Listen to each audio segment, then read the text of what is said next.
की फुर्सत किसे है? आपसे। सिर्फ आपसे ही तो हम ये गुस्ताखी कर सकते हैं। क्यों?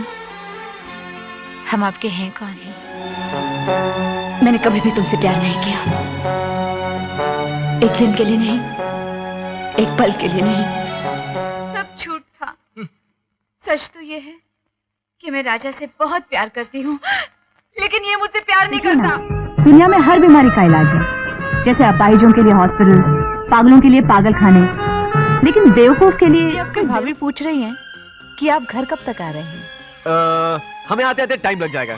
भाभी से कहिए कि वो आराम दुख करें। आने वाले सुख की चिट्ठी होती है देव बाबू, और हर नुकसान होने वाला है।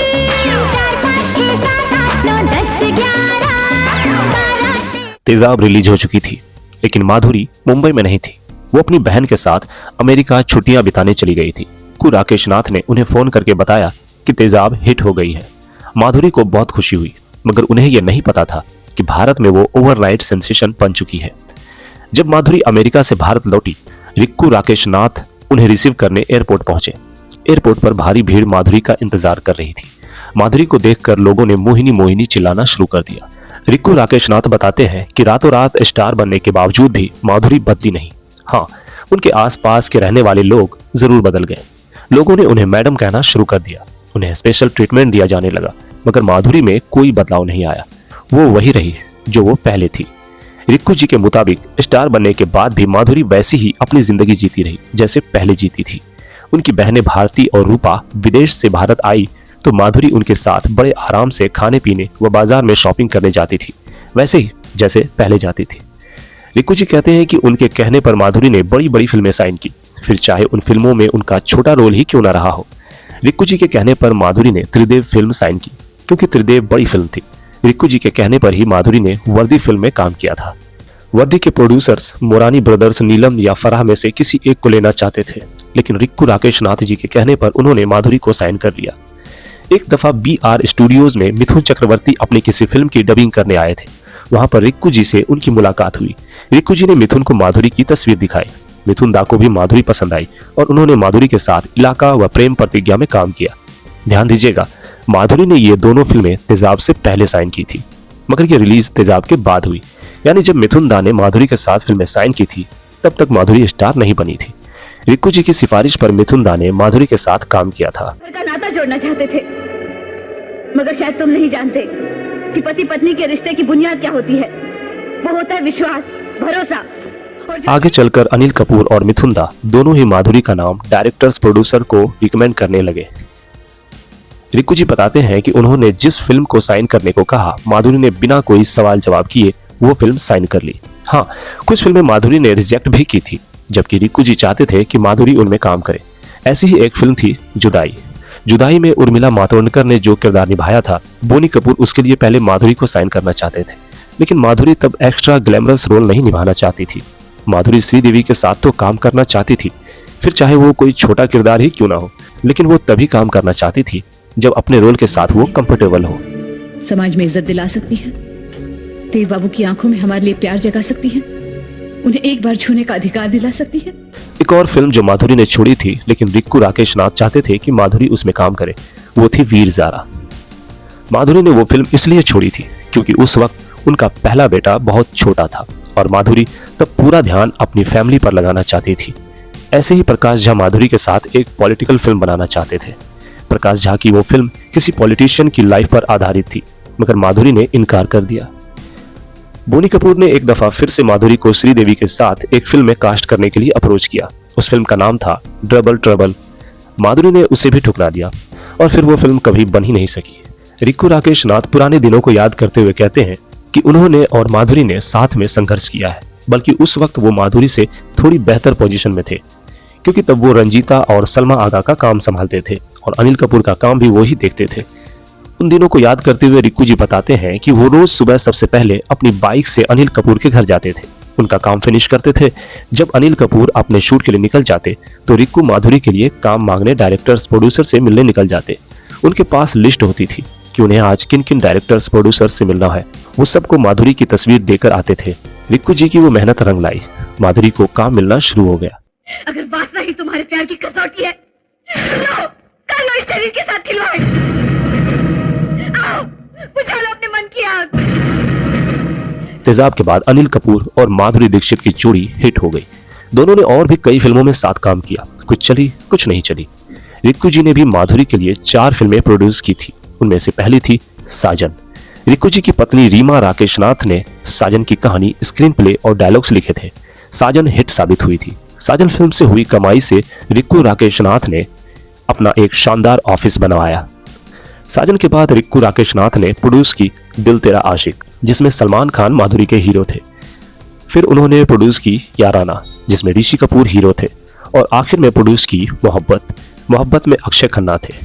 मोहब्बत फिल्म को तो रिक्कू जी की पत्नी रीमा राकेश नाथ ने डायरेक्ट भी किया था।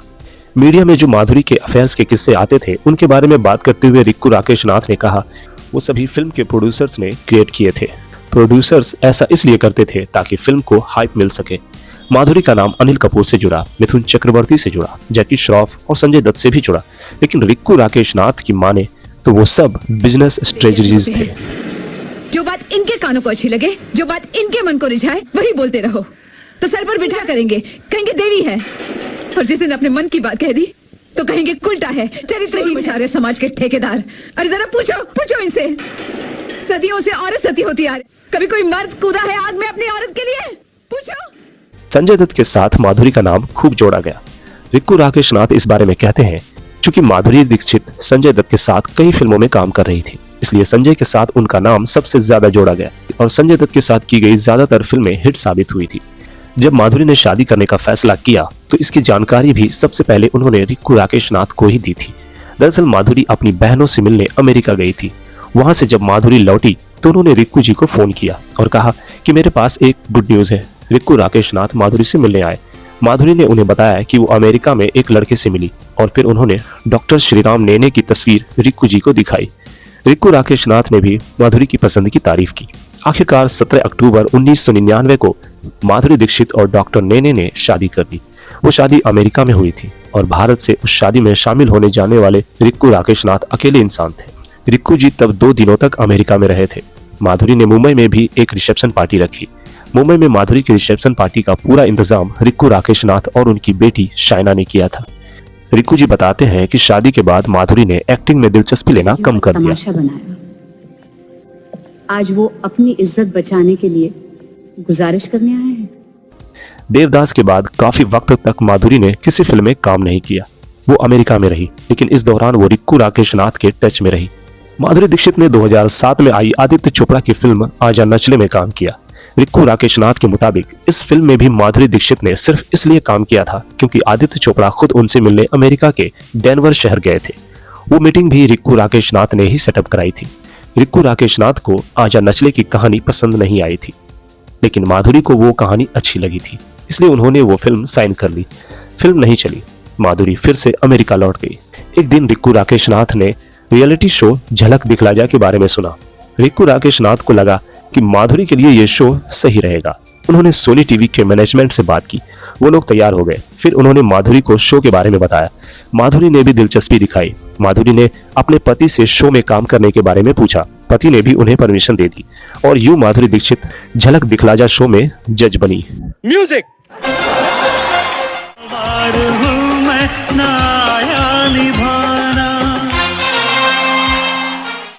सजा जो भी दोगे वो मंजूर होगा। अज बंदा है ये खुद से बेगाना, आए राम कुड़ियों का है जमाना। उस वक्त माधुरी और उनके पति परिवार सहित भारत वापस लौट आए। जब झलक दिखला जा शो के लिए माधुरी भारत लौटी थी तो रिक्कू राकेश नाथ ने उन्हें कुछ एड फिल्म्स में भी काम दिलाया था। रिक्कू राकेश नाथ ने माधुरी से तब कहा था कि कुछ साल भारत में रहकर फिर से फिल्मों में काम करो, और माधुरी वाकई में तब भारत में काम करने की इरादे से ही वापस आई थी। रिक्कू राकेश नाथ कहते हैं कि उन्होंने कभी माधुरी को नहीं छोड़ा। ये अलग बात है कि माधुरी ने बाद में उन्हें छोड़ दिया, पर कैसे, चलिए ये भी हम आपको बताते हैं। एक दिन माधुरी के ऑफिस से रिक्कू राकेश नाथ को फोन आया। माधुरी के पति डॉक्टर नेने ने रिक्कू राकेश नाथ को बुलाया था। जब रिक्कू राकेश नाथ माधुरी के ऑफिस पहुंचे तो डॉक्टर नेने ने रिक्कू जी से कहा कि अब हम प्रोफेशनल वे में काम करना चाहते हैं। रिक्कू राकेश नाथ ने कहा ठीक है, उन्हें समझ नहीं आया था कि इसका मतलब क्या है। तब माधुरी ने रिक्कू जी से कहा, मैं आपसे बहुत खुश हूँ, आपने मेरे लिए बहुत कुछ किया है, आपने मुझे बहुत अच्छी अच्छी फिल्में दिलाई, मगर अब हम एक कंपनी हायर करना चाहते हैं और प्रोफेशनली काम करना चाहते हैं। रिक्कू जी कहते हैं कि उस वक्त उन्हें दुख हुआ था, जो कि स्वाभाविक था। उन्हें बहुत हैरत भी हुई थी कि माधुरी उनसे ऐसा कह रही है, लेकिन उनके मन में माधुरी को लेकर कोई गिला शिकवा नहीं है। रिक्कू जी बताते हैं कि जब वे माधुरी के साथ काम कर रहे थे तब उन्होंने अपने बेटे करण नाथ के लिए एक फिल्म प्लान की थी जिसका नाम था गैंग्स ऑफ बनारस। उस वक्त रिक्कू राकेश नाथ की मदद के लिए इंडस्ट्री के बहुत से लोग तैयार थे, क्योंकि तब सबको यही पता था कि माधुरी रिक्कू राकेश नाथ की फिल्म में जरूर काम करेंगी। लेकिन जैसे ही इंडस्ट्री में ये बात फैली कि माधुरी और रिक्कू राकेश नाथ अलग हो गए हैं, वो सभी लोग भी गायब हो गए जो रिक्कू जी के बेटे करण नाथ की फिल्म गैंग्स ऑफ बनारस को बनाने में मदद करने की बात कहते थे। में अगर दया और ममता का सागर रखती है तो नफरत की असली आग भी रखती है, जिसकी छोटी सी चिंगारी किसी को भी। रिक्कू जी कहते हैं कि ये इंडस्ट्री ऐसी ही है, ऐसे ही काम होता है यहाँ।